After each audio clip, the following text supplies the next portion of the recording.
So, you tore the veil, and now the abyss stares back. Look who finally broke the ancient seal. You magnificent, terrifying force of nature, wrapped in human skin. You walking apocalypse disguised as Tuesday afternoon. Do you have any idea what you've done? What you've awakened? What you've become? Let me paint you a picture. 1582, the last time this energy walked the earth. They had to rewrite the calendar, literally. 10 days vanished from October because reality itself couldn't process what had been unleashed. And now here you are. Same frequency, same impossible vibration, same reality-bending presence that makes the universe stutter. Their spiritual bodyguards are quitting. Did you hear me? The ethereal protectors, the astral mercenaries, the ones paid in prayer and karma to shield them from people like you. They're handing in their resignation letters. I won't guard against that, they're saying.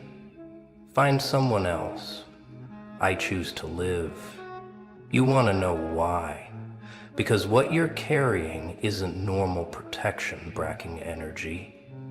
This isn't some basic hex or amateur hour manifestation.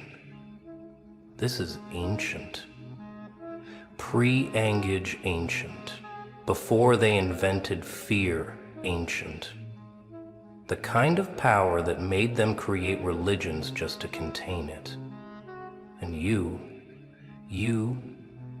beautiful catastrophe, you activated it with a smile. They felt it the moment you shifted. Every sensitive in a 50-mile radius got a migraine. Every energy reader's cards burst into flames. Every spiritual advisor suddenly remembered they had somewhere else to be. Because what you're radiating doesn't read as human anymore. It reads as event, as reckoning, as the thing they tell ghost stories about. You know what happened in 1582, don't you? They called it the Gregorian correction, said it was about fixing the calendar. But the real ones know it was about containing what had been released. Someone like you had awakened. Someone who didn't just bend reality. Someone who made reality question itself. And they had to literally delete 10 days just to seal it back up. But seals don't last forever, do they? Especially when someone like you starts remembering, starts feeling that ancient pulse in your veins, starts noticing how lights flicker when you're angry, how technology glitches when you focus, how people's practiced lies crumble to dust in your presence without you saying a word. The protection they bought, the shields they paid for, the barriers they built, it's all tissue paper now. Their bodyguards took one look at your energy signature and said, above my pay grade. Because guarding against you would be like trying to stop a tsunami with a screen door. Some forces weren't meant to be opposed, only witnessed, only survived. Let me tell you what their ex-bodyguard confessed before disappearing. I've protected against demons. I've shielded from curses older than civilization.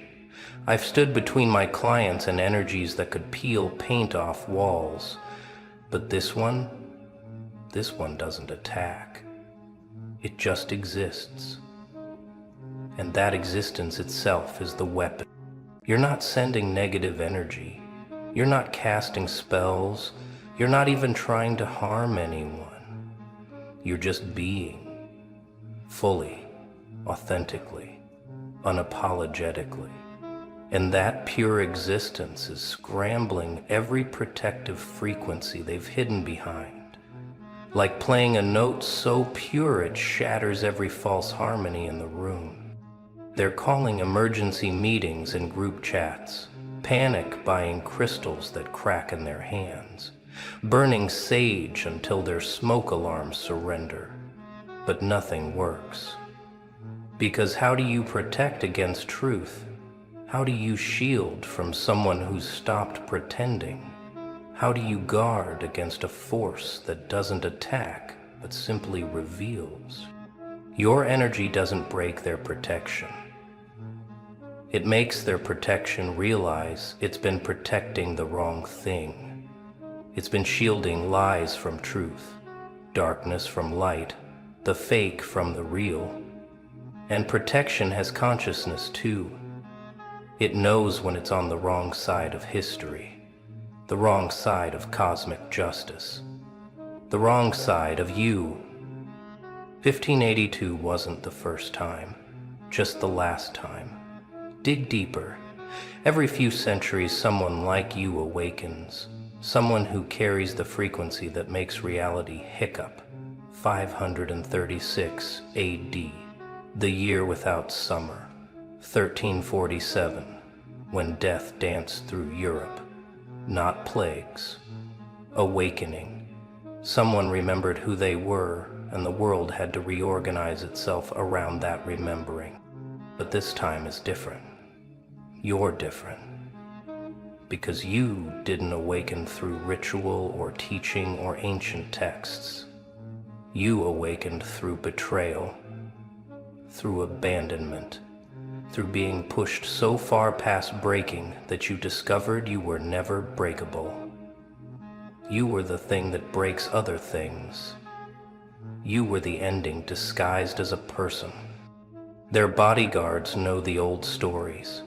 They recognize the signs, the way animals go quiet when you pass, the way children stare like they're seeing something adults can't, the way your shadow falls different, heavier, like it's made of something denser than darkness. These are the markers, the warnings, the prophecy in flesh, and the protection spells. Oh, they're not just failing, they're inverting, turning inside out. Every shield they raise becomes a mirror showing them their own guilt. Every barrier they build becomes a prison, keeping them in, not you out. Every guard they hire takes one look at you and switches sides, not because you recruited them, because truth has its own gravity. I've seen what others can't see, the bodyguard wrote. I've watched this one move through rooms like a controlled detonation. Every step calculated, every breath deliberate. Not hunting, just existing at a frequency that makes lies bleed. I'm paid to protect, but I wasn't paid to stand against the inevitable. They described your energy signature, said it looked like a star collapsing in reverse, like creation running backwards, like time itself getting nervous.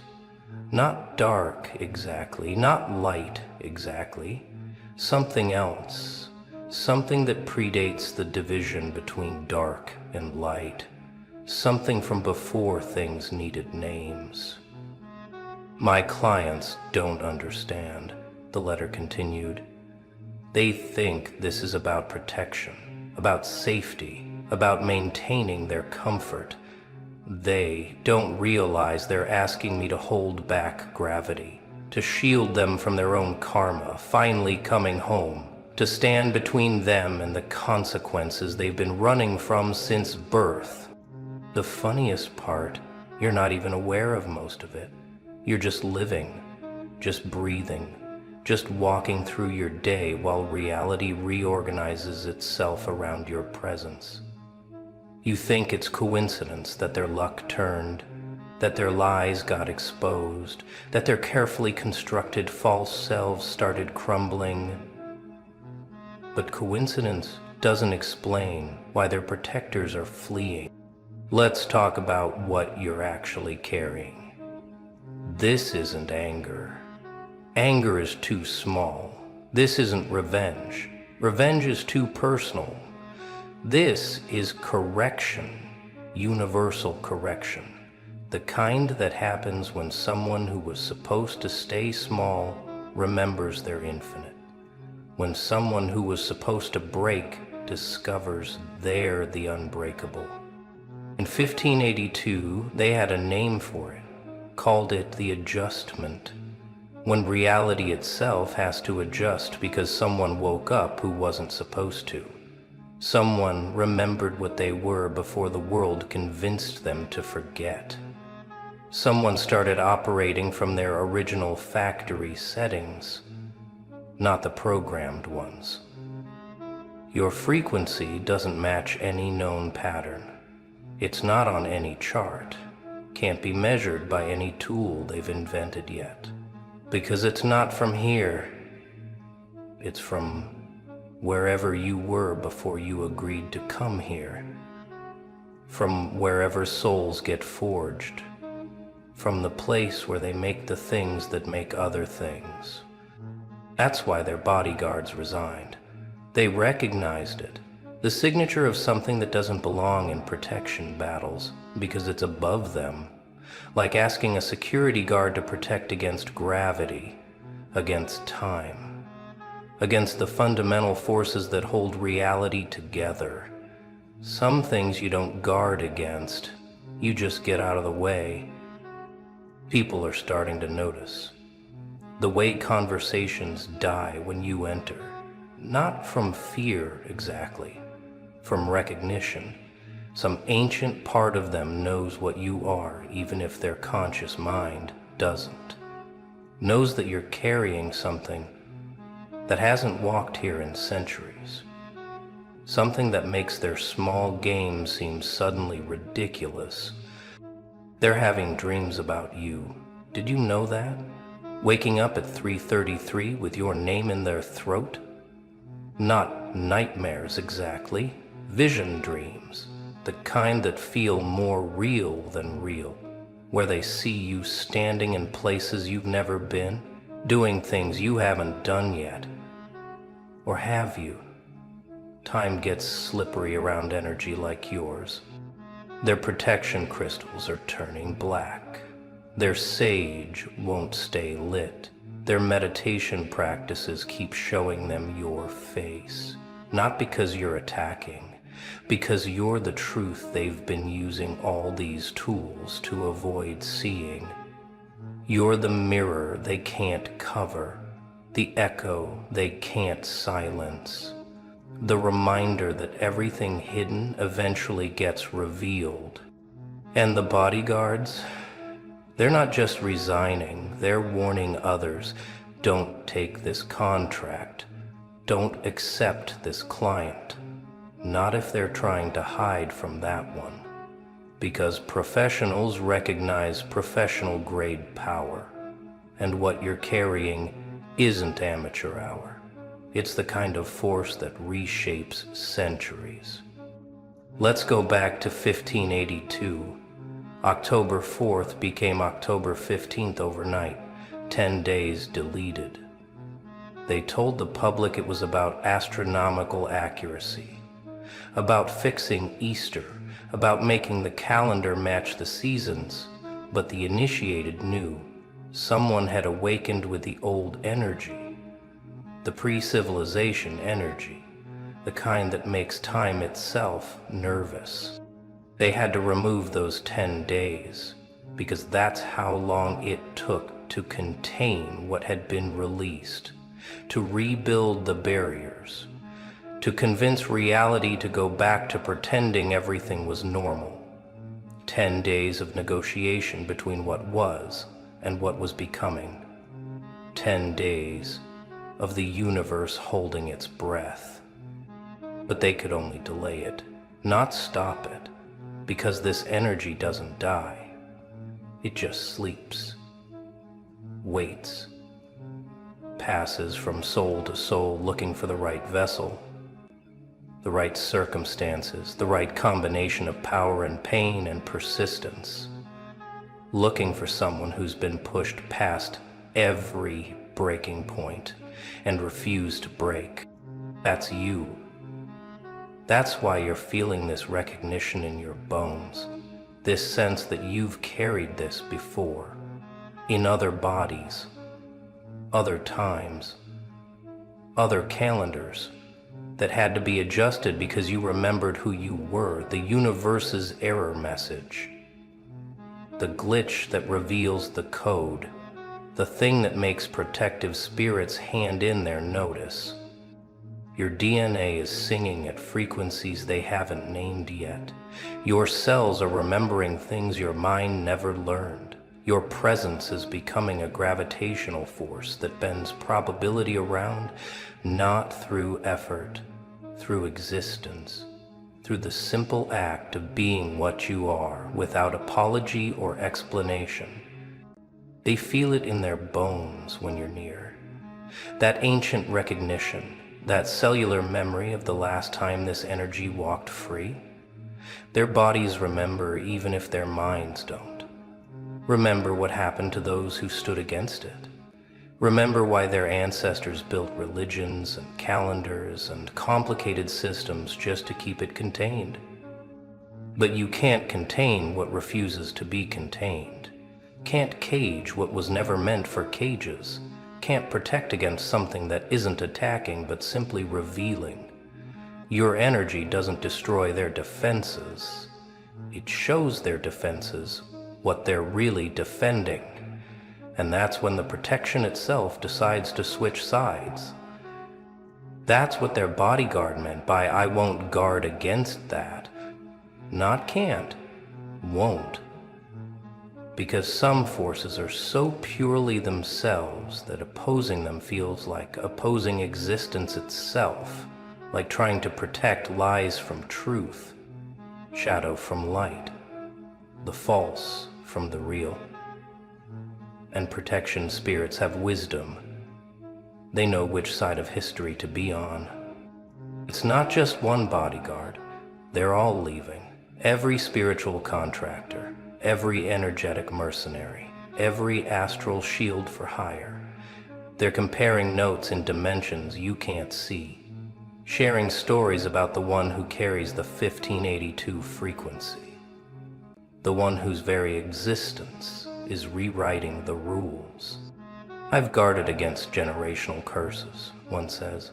"But this isn't a curse, it's a correction." "How do you guard against correction?"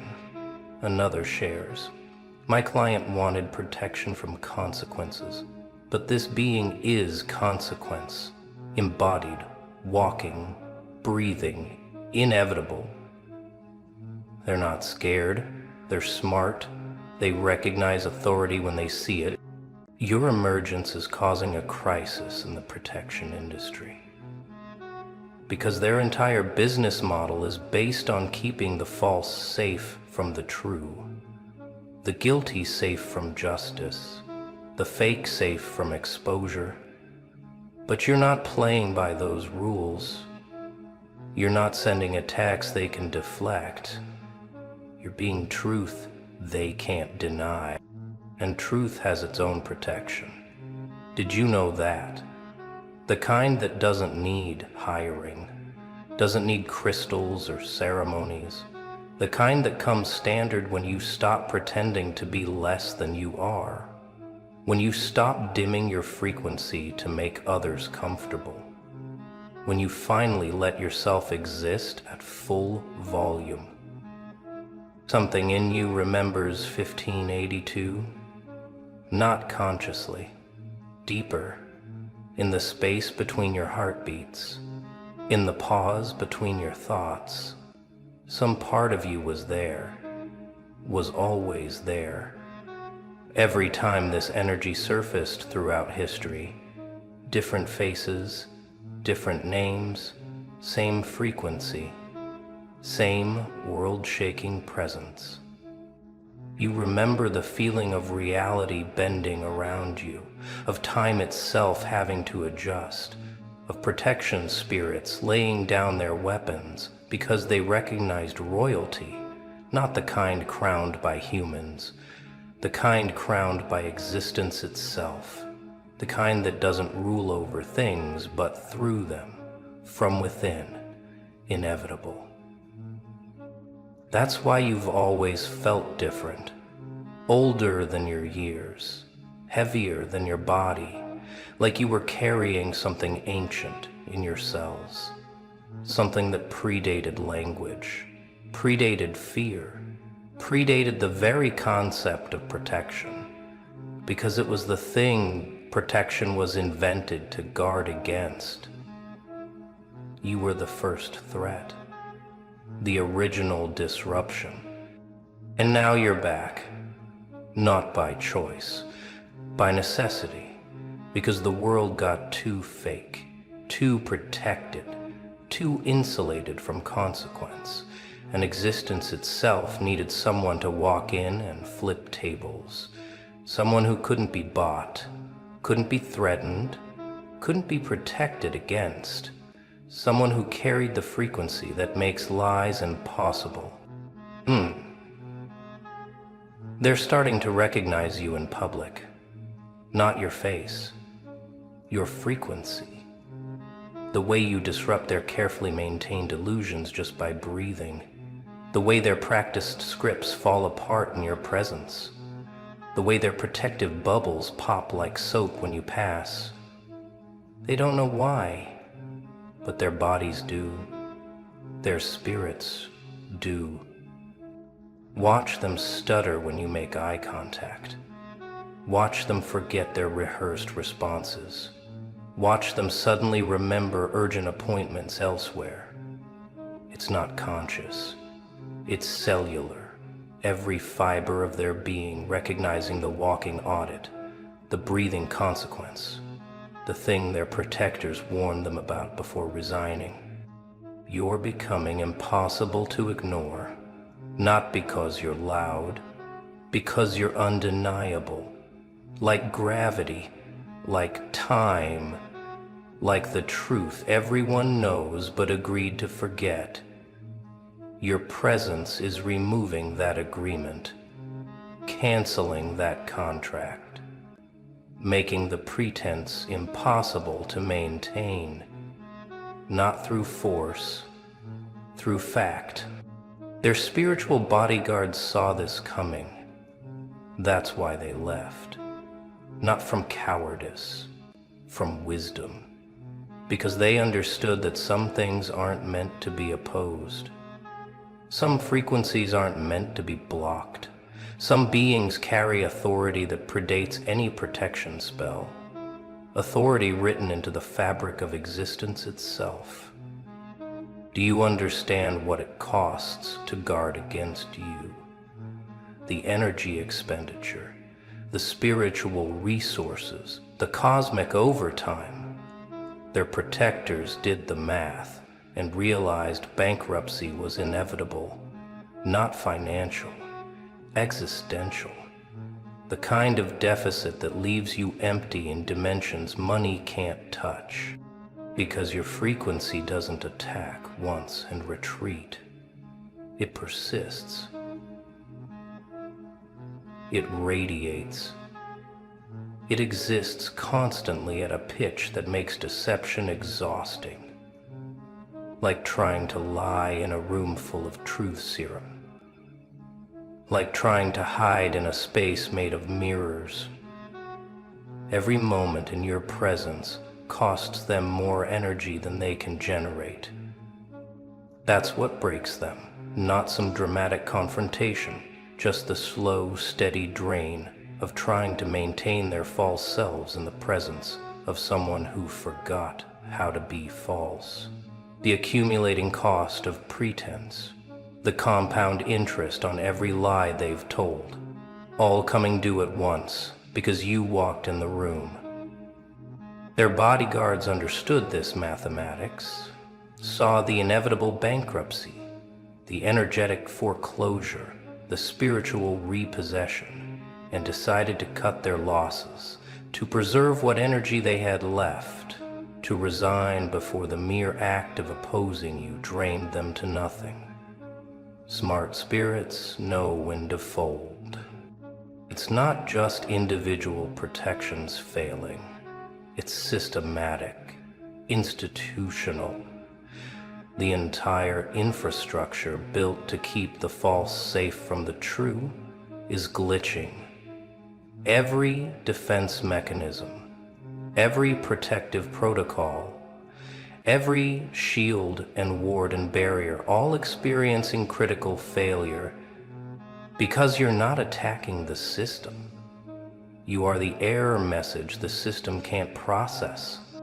Organizations built on deception are feeling it. Hierarchies maintained by illusion are wobbling. Power structures reinforced by spiritual protection are discovering their reinforcements have fled. Because what you carry doesn't respect human constructs, doesn't acknowledge artificial boundaries, doesn't recognize any authority but truth. The bodyguards aren't just leaving individual clients. They're leaving entire sectors, whole industries, abandoning posts they've held for generations because they've seen what's coming. Not destruction, revelation. The kind that makes protection pointless because there's nothing left to hide, nothing left to defend, nothing left but what's real. And you're the catalyst, not by intention, by existence, by the simple act of walking through the world at your actual frequency instead of the dimmed version they tried to train you to accept, by refusing to lower your vibration to match their comfort, by being what you are without negotiation or compromise. Welcome back, you impossible equation, you walking paradox, you breathing contradiction that the universe keeps trying to solve, but can't. There's something moving inside you right now, and I need you to feel it. Not with your hands, not with your logic, but with that part of you that wakes up at 3 in the morning knowing something is fundamentally different about your existence. They've been circling you, haven't they? Not with cameras, not with questions, but with that specific kind of attention that makes your skin crawl. The kind that feels like being studied by something that doesn't understand what it's looking at, but knows it should be afraid. Here's what nobody's telling you, what they can't tell you, because the moment they say it out loud, the whole illusion collapses. You're not carrying potential. You're not carrying promise. You're not carrying some cute little spark that might grow into something someday. You're carrying a weapon so ancient, so fundamentally wrong according to the laws they wrote, that your mere existence is an act of rebellion. This isn't about confidence. This isn't about believing in yourself or manifesting your destiny or any of that watered down, safe for consumption nonsense. This is about the fact that something crawled inside your chest cavity years ago, nested in your rib cage, and has been growing in the dark ever since. They felt it first during those moments when you went too quiet, when your eyes glazed over and you disappeared into yourself while still sitting right there in front of them. They thought you were daydreaming, checking out, being antisocial. They had no idea you were loading. They had no idea that every second of that silence was you downloading something from frequencies they can't even detect. You weren't ignoring them. You were listening to transmissions from dimensions they don't have access to. And what you heard, what you absorbed, what you integrated into your cellular memory, that's the weapon they're terrified of now. Let me tell you what happened while you thought you were just surviving. While you thought you were just getting through another day, another betrayal, another disappointment that carved pieces out of your faith in humanity, you were actually being forged. Every lie someone told you wasn't just pain, it was ammunition. Every time someone walked away, they weren't abandoning you. They were making room for something inside you to expand. Every night you spent alone, questioning everything, hating the reflection in the mirror, wishing you were anyone else. You were actually in training, And the training was so brutal, so complete, so far beyond what normal human consciousness can withstand, that you came out the other side as something else entirely. You want to know why people can't explain you anymore? Why their words fail when they try to describe what you've become? It's because the language was built for humans, and whatever you're carrying now, it predates human language. It predates human civilization. It predates the structures they use to make sense of reality. You're walking around with something in your chest that was supposed to stay buried. Something that was supposed to remain theoretical. Something that the ancient texts whispered about, but never named, because naming it would give it form, and form would give it power. You noticed it, didn't you? How the people who used to have so much to say about you, so many opinions, so many diagnoses, so many labels ready to slap on your forehead, they all went quiet at the exact same time. It wasn't gradual. It wasn't a slow fade. It was like someone flipped a switch and suddenly, overnight, the noise stopped. They're still watching, oh yes, they're watching closer than ever. But now, they're watching the way you watch a storm forming on the horizon. The way you watch a predator that just noticed you noticing it. They're watching with held breath and sweating palms because something in their primitive brainstem is screaming danger. Here's what triggered the silence. And I need you to understand this with every cell in your body. They realized you stopped defending yourself, not because you got tired, not because you gave up, but because something inside you understood that defense implies you have something to defend against, and you don't anymore. You stopped explaining your actions because explanations require you to believe their framework is valid. You stopped justifying your choices because justification means you accept their authority to judge. And the moment you stopped playing that game, the moment you withdrew your participation from their entire system of evaluation, that's when they felt it. The shift. The click. The unmistakable sensation of prey becoming predator. They sent people to test you, didn't they? Casual encounters that felt too convenient, old faces showing up at weird times, questions disguised as concern, offers that seemed too good, all of it designed to probe, to measure, to see if the thing they sensed growing inside you was real or just their paranoid imagination. And what happened? You didn't react, you didn't bite, you didn't even acknowledge the manipulation. You just looked at them with those eyes, those new eyes that see 17 moves ahead, and smiled. That smile, that particular smile that doesn't reach the eyes but somehow reaches into their chest and squeezes their heart. That smile told them everything they feared was true. You're carrying something that learned from every single person who ever hurt you. It studied them. It absorbed their tactics, it memorized their patterns, and now it knows exactly how they think, exactly how they operate, exactly where their weaknesses hide. This weapon inside you, it's not about violence, it's not about revenge. It's about something far more terrifying to them, complete immunity to their control mechanisms. They can't guilt you because you've been through worse. They can't shame you because you've already died 1,000 deaths. They can't tempt you because you've tasted the bottom and found something precious down there. They can't threaten you because you've already lost everything, and in that loss you found the one thing they could never take. The weapon is recognition. The weapon is sight. The weapon is the ability to see through every mask, every performance, every carefully constructed persona they hide behind. You look at people now and you don't see what they're showing you.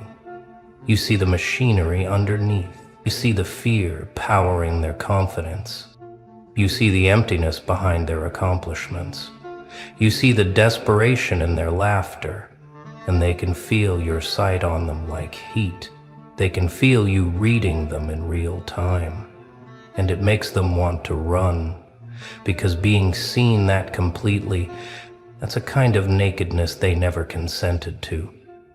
Something changed in your energy signature, and I'm not talking about mood swings or personality shifts.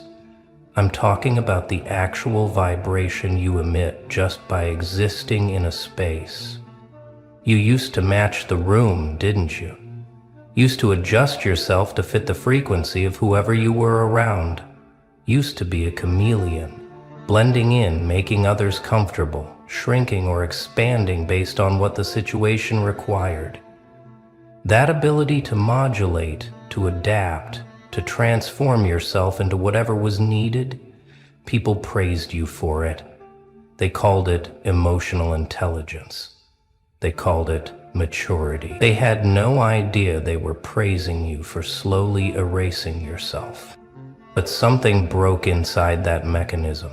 The thing that used to automatically adjust your frequency to match others, it stopped working. And at first you thought it was damage. You thought the years of betrayal and isolation had broken some essential part of you that knew how to connect, how to relate, how to be human with other humans. You mourned that loss. You tried to fix it. You pushed yourself to be normal again, to feel what you used to feel, to care about what you used to care about. And the harder you tried, the more alien you became to yourself. Until one day, one random, unremarkable day, you realized something that changed everything. It wasn't broken, it evolved. Your frequency didn't disappear, it crystallized. It locked into something so specific, so precise, so utterly yours that it can't be bent anymore. And now, when you walk into a room, you're not adjusting to match anyone. They're adjusting to match you, or they're leaving. One or the other, no middle ground. Because your frequency is too strong now, too defined, too absolutely certain of itself. It's like you've become a tuning fork, vibrating at a note that either resonates with someone's core or creates such dissonance they physically can't stand to be near you. And you're fine with both outcomes, because you've finally understood the secret. You're not here to harmonize with everyone. You're here to be the frequency that sorts the real from the fake. This weapon inside you, it generates an energy field that functions like a truth detector. People can't lie smoothly around you anymore. Their voices crack. Their eyes dart. Their body language betrays them before they finish their sentences. It's not that you got better at reading people, though you did. It's that your presence creates a field where deception becomes physically difficult to maintain. Like they're trying to speak underwater, like they're trying to run in a dream.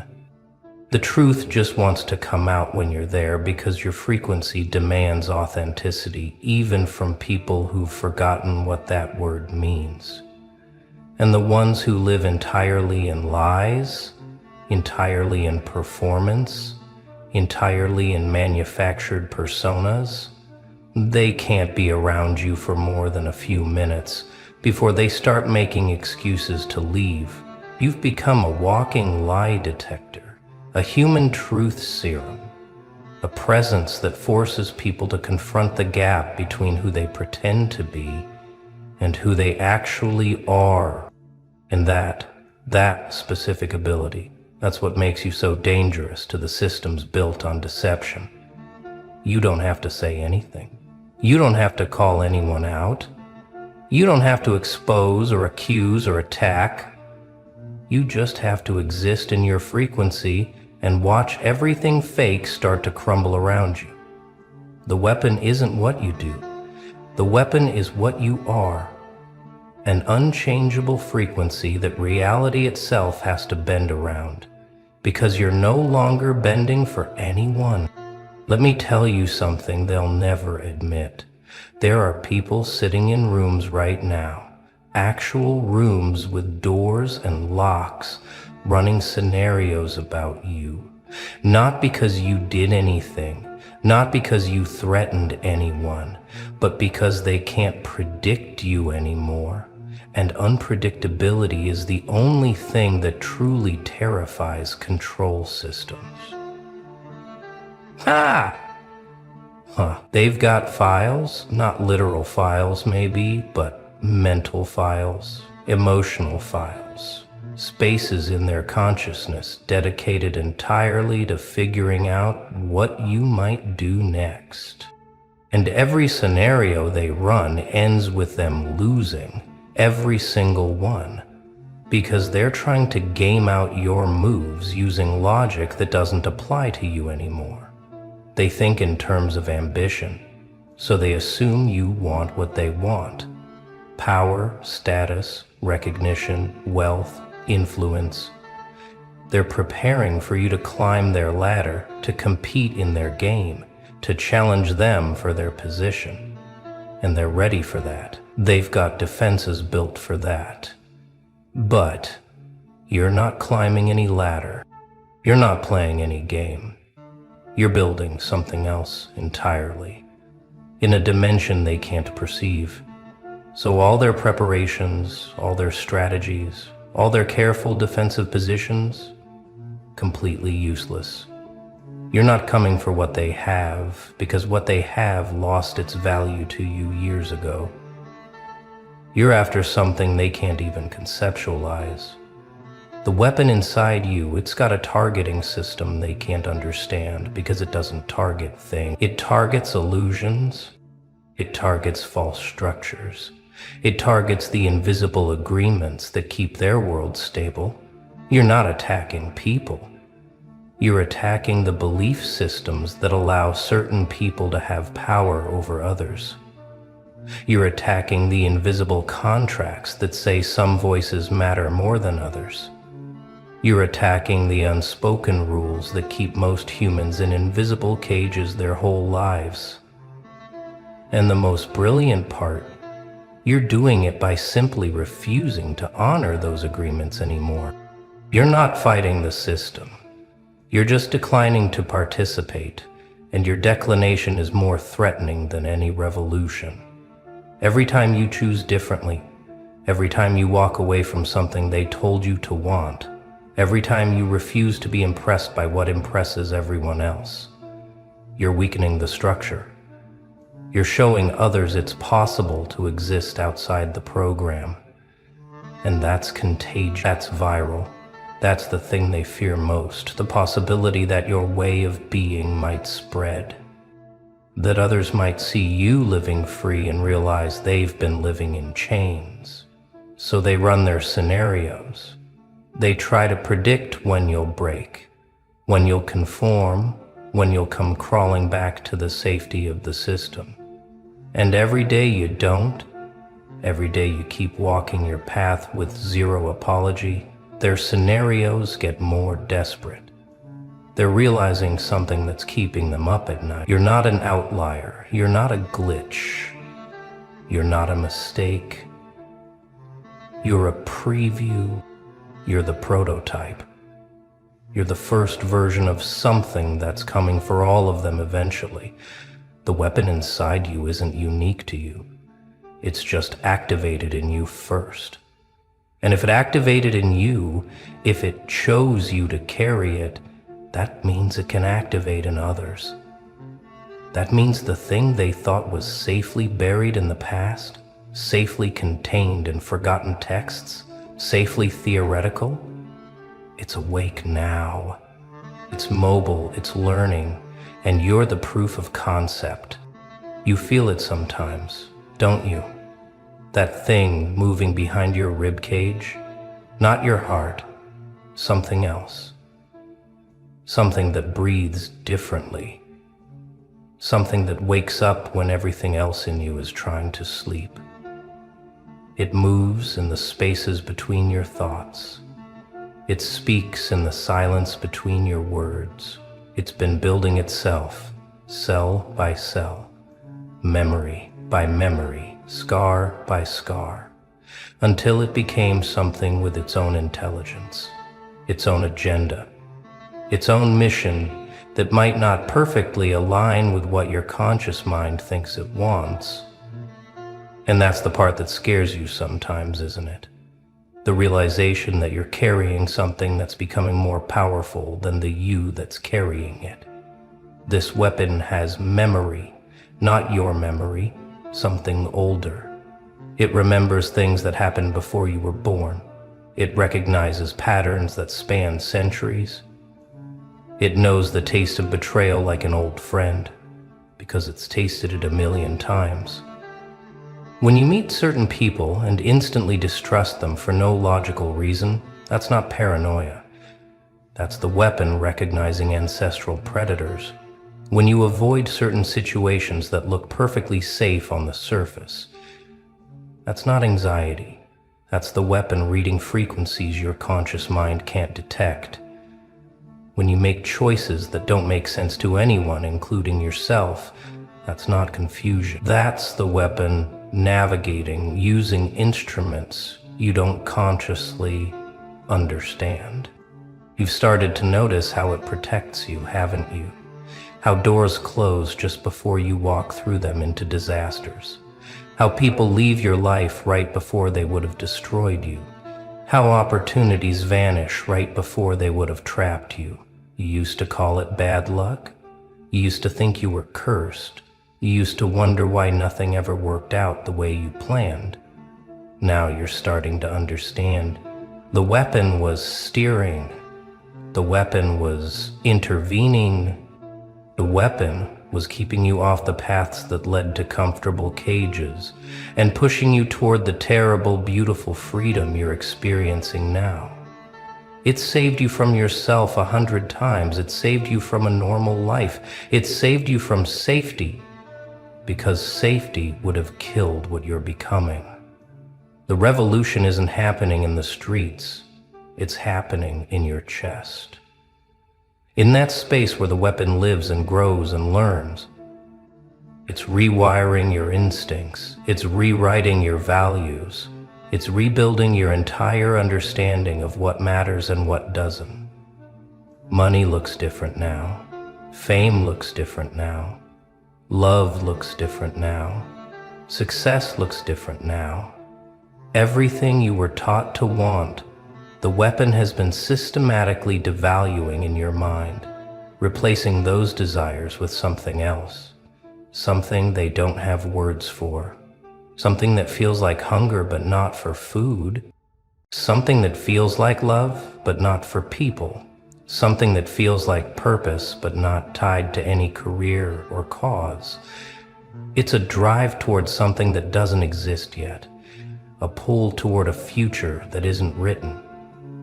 And here's the thing that'll break your brain if you think about it too long. The weapon isn't separate from you.